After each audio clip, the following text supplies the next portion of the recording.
The road to becoming a winner, a champion, and I'll talk about it in the WFG context, is a lonely road. I want to talk to you the truth, talk to you in truth, rather, about winning, specific to WFG.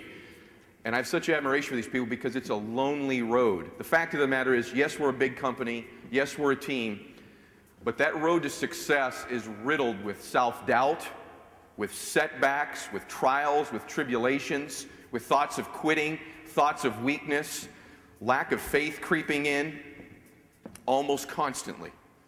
And so for the people that end up getting to that other side and become successful, they don't succumb to the negatives, they don't succumb to the fears, they don't succumb to the temptations of quitting, they don't succumb to the temptations of not sacrificing, taking it easy, getting life back to normal again. They don't sacrifice all those things that each of you know what I'm talking about if you've made you successful in anything else, including WFG. That road is lonely, and as a great poet once said, it's the road less traveled.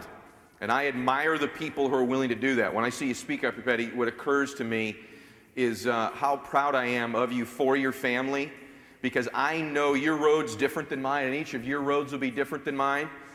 But what I know ultimately, brother, is that you are so much more mentally tough than most everybody else. You were willing to take it a little bit longer. You were willing to believe a little bit longer. You were willing to stay in the game. You were willing to overcome. There were many Tuesday nights when this little guy here thought about not going to the meeting, and he thought about quitting. And even his speakers get up here and tell you, and I made my decision, I do it for life. Believe me, after they made that decision, they were tempted to revise it thousands of times afterwards. The decisions in winning in business, truthfully, are made at this event, but it's not based at this event. It's based on the little decisions you make every day about getting out of bed when you don't have any appointments, walking across the room to prospect somebody, calling the lady at church you're afraid to call. It's those little decisions that you make along the road to getting financially free and becoming somebody you're proud of and winning that only champions know and understand. Limpert's not my friend, and he probably thinks this is funny, but for the champions of our company, when I talk to him, I say, how you doing, brother? And I don't only say that for two reasons. I say it first in my faith, that as a Christian, I know we're actually literally brothers from the same place.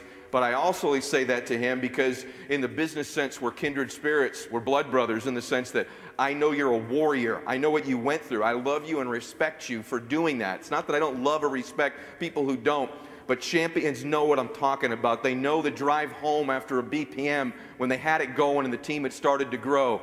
And that night, 20% of your team shows up and no one's calling you back. And that quiet drive back home in your car, all those thoughts start to creep in.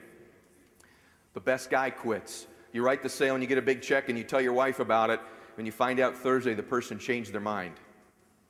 And you got to call and tell her. It's those moments, and it's in those moments that you will shape your destiny. I'll tell you what I believe. I believe God chooses our path in life.